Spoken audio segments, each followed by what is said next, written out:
તો ગીર સોમનાથની ઉના નગરપાલિકાની ચૂંટણીમાં આ વખતે ગ્લેમર અને રાજકારણનો અનોખો સંગમ જોવા મળી રહ્યો છે। પ્રખ્યાત લોકગાયિકા રાજલ બારોટે સંગીતના મંચ પરથી હવે રાજકીય મેદાનમાં ઝંપલાવ્યું। ભાજપે તેમને ઉનાના વોર્ડ નંબર 7માંથી ઉમેદવાર તરીકે મેદાનમાં ઉતાર્યા। ગાયકીના તાલે લોકોને ડોલાવતા રાજલ બારોટ હવે જનતાના પ્રશ્નો માટે લડવા સજ્જ થયા છે। ઉલ્લેખનીય છે કે રાજલ બારોટના પતિ અલ્પેશ બામણિયા અગાઉ નગરસેવક તરીકે સેવા આપી ચૂક્યા છે। રાજકીય અનુભવ ધરાવતા પરિવાર સાથે જોડાયેલા હોવાના કારણે રાજલ બારોટને ચૂંટણી પ્રક્રિયા અને સ્થાનિક મુદ્દાઓ વિશે સારી સમજ હોવાનું પણ માનવામાં આવે છે।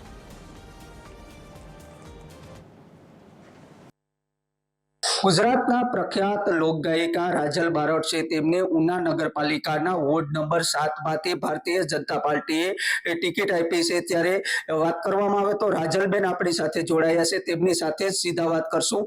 શું કહેશો રાજલબેન, ભારતીય જનતા પાર્ટી દ્વારા તમને ટિકિટ આપવામાં આવી છે તે બાબતે?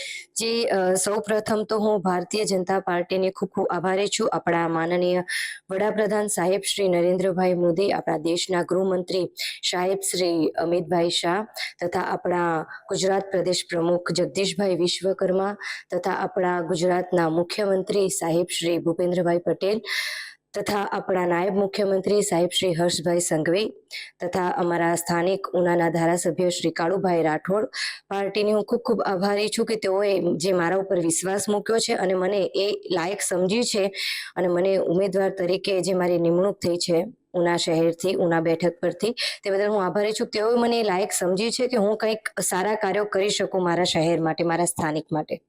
બેન, શું કહેશો, જે જીત બાદ આપ કેવા કામ કરશો ને લોકો પાસે જે મત માંગવા જશો ત્યારે શું અપેક્ષા હશે મતદારોની? બસ એ જ અપેક્ષાઓ હું લઈને જઈશ। મારો બધો જ આધાર જનતા ઉપર છે કે હજુ ઇલેક્શન બાકી છે, હું લોકો સાથે કનેક્ટ થઈશ, લોકોને મળીશ। એ જ અપેક્ષા છે કે આપણે આપણા એક વિકાસની જ અપેક્ષા લઈને જઈશ કે આપણે સૌ સાથે મળીને આપણા ઉના શહેરનો છે એનાથી પણ વધારે સારો વિકાસ થાય, એવી જ હું અપેક્ષા રાખું છું બધા પાસેથી કે લોકો મને સાથ સહકાર આપે। આપના પતિ અલ્પેશભાઈ બામણિયા પણ ઉના ખાતે નગર સેવક રહી ચૂક્યા છે, તો ભારતીય જનતા પાર્ટીએ આપને ટિકિટ આપી છે તે બાબતે શું કહેશો? બસ એ જ કહીશ કે મેં કીધું ને કે હું આભારી છું કે પાર્ટી મને એ લાયક સમજી છે અને હું જે વિશ્વાસ મૂક્યો છે પાર્ટીએ મારા ઉપર, એના ઉપર હું જરૂરથી ખરી ઉતરીશ। અને મારા પતિ અલ્પેશ બામણિયા કે જેઓ અગાઉ પણ પૂર્વ નગરસેવક રહી ચૂક્યા છે, તેઓનો પણ મને ખૂબ સાથ સહકાર છે। મારા બંને પરિવારનો, મારા સાસરી પક્ષનો, મારા બહેનોનો, બધાનો પરિવારનો, સાથે જનતાનો પણ મને ખૂબ સાથ સહકાર છે। આવો જ સાથ સહકાર અને પ્રેમ આપજો। આપણે સૌ સાથે મળીને બને એટલો વધારે સારો આપણા શહેરનો જેટલો સારો એવો વિકાસ થાય એવું સાથે મળીને કરશું। આપ લોકગાયક છો અને જે રાજકારણમાં ઝંપલાવા જઈ રહ્યા છો, તો લોકો છે તે આપના ઉપર કેવો ભરોસો મૂકશે? જરૂરથી લોકોની અપેક્ષાઓ પણ ઘણી વધી જાય છે અને સાથે જવાબદારી પણ વધી જતી હોય છે, પણ હું જરૂરથી મારી બને એટલી પૂરી કોશિશ કરીશ કે ભારતીય જનતા પાર્ટીને હું જંગી બહુમતીથી વિજય બનાવું। હંમેશા મારા એ પ્રયાસો રહેશે અને લોકોએ જે મને મારા સંગીત ક્ષેત્રે જે પણ પ્રેમ આપ્યો છે, મારા આ ક્ષેત્રમાં પણ મને એવો જ સાથ સહકાર અને પ્રેમ આપજો। હું સત્યની સાથે ચાલીને સારા કાર્યો કરવા માંગુ છું। જીત બાદ લોકોના કયા કયા કામ આપ કરશો?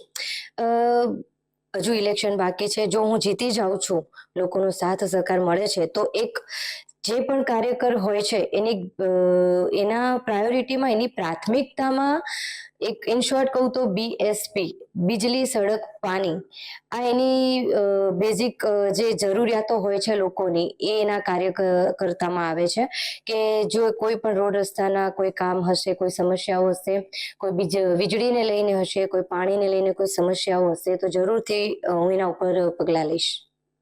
જે ચોક્કસથી આ હતા લોકગાયક અને ઉના નગરપાલિકાના વોર્ડ નંબર 7ના ઉમેદવાર રાજલબેન બારોટ, તેમની સાથે TV30 ને વાત કરી। અને રાજલબેનનું કહેવું છે કે જો મારી જીત થશે તો લોકોના અને મતદારોના જે કામો છે તેમાં પૂરેપૂરી ખરી ઉતરીશ। મહેશ ડોડિયા, TV13 ગુજરાતી, ગીર સોમનાથ।